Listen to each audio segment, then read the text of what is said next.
నమస్తే, welcome to burning topic.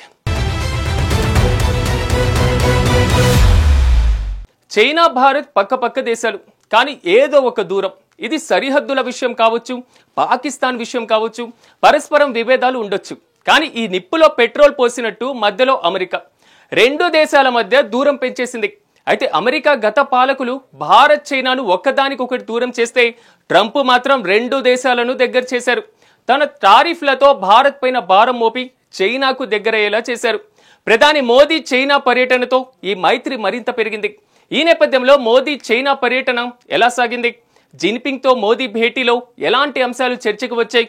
Modi పర్యటనకు భారత్కు ఎలా ఉపయోగపడుతుంది? ట్రంప్ గురించి వీరి మధ్య ఎలాంటి సీక్రెట్ డిస్కషన్ జరిగింది?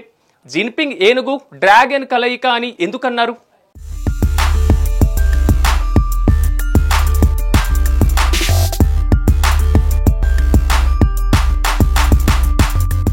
దాదాపు 7 ఏళ్ల తర్వాత ప్రధాని నరేంద్ర మోదీ చైనాకు వెళ్లారు. ఓ పక్క ట్రంప్ సుంకాలతో మోత మోగిస్తున్న తరుణంలో మోదీ చైనా పర్యటన ఎంతో ప్రాధాన్యతను సంతరించుకుంది. ప్రధానంగా చైనా అధ్యక్షుడు జిన్పింగ్తో మోదీ భేటీ అందరి దృష్టిని ఆకర్షించింది. రెండు దేశాల మధ్య విభేదాలు ఉన్నా వాటిని పక్కన పెట్టి దగ్గరయ్యేందుకు అనేక అంశాలపై మోదీ జిన్పింగ్ చర్చించారు. చైనాతో సానుకూల సంబంధాలు కొనసాగించేందుకు భారత్ కట్టుబడి ఉందన్న మోదీ గత చర్చలు భారత్ చైనా సరిహద్దులో శాంతి, స్థిరత్వం నెలకొందన్నారు. కైలాస్ మానస సరోవర్ యాత్ర కూడా తిరిగి ప్రారంభమైన విషయాన్ని గుర్తు చేశారు. రెండు దేశాల మధ్య నేరుగా విమాన సర్వీసులు పునఃప్రారంభం కానున్నట్లు తెలిపారు. ఇరు దేశాల మధ్య సహకారంతో దాదాపు 2.8 బిలియన్ల మంది ప్రజలు ప్రయోజనాలు ముడిపడి ఉన్నాయని పేర్కొన్నారు. పరస్పర విశ్వాసం, గౌరవంతో ఇరు దేశాల మధ్య సంబంధాలు ముందుకు తీసుకెళ్లేందుకు నిశ్చయించుకున్నామన్నారు.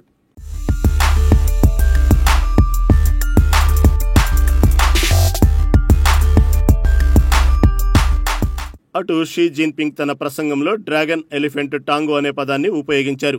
ఇది భారత్, చైనాలను వాటి గుర్తులుగా వాడే జంతువులైన ఏనుగు, డ్రాగన్లతో సూచిస్తాయి.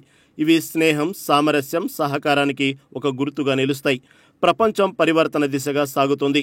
భారత్, చైనా పురాతన నాగరికతలు, అత్యధిక జనాభా గల దేశాలు, గ్లోబల్ సౌత్లో భాగమని, మనం స్నేహితులుగా, మంచి పొరుగువారిగా ఉండాలని జిన్పింగ్ తెలిపారు. ఈ ఏడాది ఇరు దేశాల దౌత్య సంబంధాలకు 75 ఏళ్లు పూర్తయిన సందర్భంగా ఆసియా ప్రపంచ శాంతి, శ్రేయస్సు కోసం కలిసి పనిచేయాలని ఆయన పిలుపునిచ్చారు. ఈ భేటీలో 2 కీలక అంశాలు చర్చకు వచ్చాయి. ముఖ్యంగా కైలాస్ మానస సరోవర్ యాత్ర పునఃప్రారంభం, డైరెక్ట్ ఫ్లైట్స్ ఇప్పుడు పునఃప్రారంభం కానున్నాయి. ఇది వాణిజ్యం, పర్యాటకం, ప్రజల మధ్య సంబంధాలను బలోపేతం చేస్తుంది.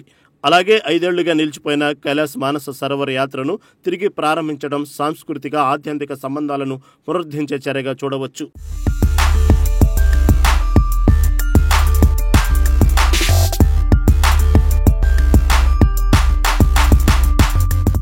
ప్రధాని మోదీ జిన్పింగ్తో భేటీ సందర్భంగా పంచశీల సూత్రాలు చర్చకు వచ్చాయి. దీంతో ఈ పంచశీల సూత్రాలంటే ఏంటని చర్చ మొదలైంది.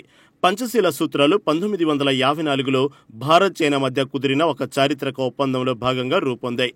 ఈ సూత్రాలు భారత తొలి ప్రధాని Jawaharlal Nehru, China premier Zhou ఎలన్లాయ్ల మధ్య 1954న జరిగాయి. వీటి ప్రకారం ఒకరి భౌగోళిక సమగ్రత, సార్వభౌమత్వాన్ని గౌరవించాలి. ఒకరిపై ఒకరు దాడి చేసుకోకూడదు. ఒకరి దేశీయ విషయాల్లో మరొకరు జోక్యం చేసుకోకూడదు. సమానత్వం, ఇరుపక్షాలకు ప్రయోజనం ఆధారంగా సహకారం అందించుకోవాలి. వివాదాలను శాంతియుతంగా చర్చల ద్వారా పరిష్కరించుకోవాలి. అయితే మోదీతో మీటింగ్ సందర్భంగా షీ జిన్పింగ్ పంచశీల సూత్రాలను ప్రస్తావించడం వెనుక వ్యూహాత్మక సందేశం ఉందంటున్నారు. 1954 ఒప్పందాన్ని కొనసాగించాలని చైనా కోరుకుంటున్నట్లు తెలుస్తుంది. ప్రస్తుతం భారత్, చైనా మధ్య లైన్ ఆఫ్ యాక్చువల్ కంట్రోల్ వివాదం కొనసాగుతుంది. ఈ సందర్భంలో షీ ఈ సూత్రాలను గుర్తు చేయడం ద్వైపాక్షిక సంబంధాలను మెరుగుపరచాలనే సంకేతంగా చూడవచ్చు. దీనికి మోదీ స్పందన కూడా వ్యూహాత్మకంగా ఉంటుందన్నారు. సరిహద్దు ప్రాంతాల్లో శాంతి, స్థిరత్వం ద్వైపాక్షిక సంబంధాలకు ఆధారమని ఆయన నొక్కి చెప్పారు. చైనా సరిహద్దు సమస్యలను, సంబంధాలను నిర్ణయించకూడదని పేర్కొనగా భారత్ సరిహద్దు, శాంతి సంబంధాలకు అవసరమని స్పష్టం చేసింది. ఇది రెండు దేశాల విధానాల్లో వైరుధ్యాన్ని సూచిస్తోంది.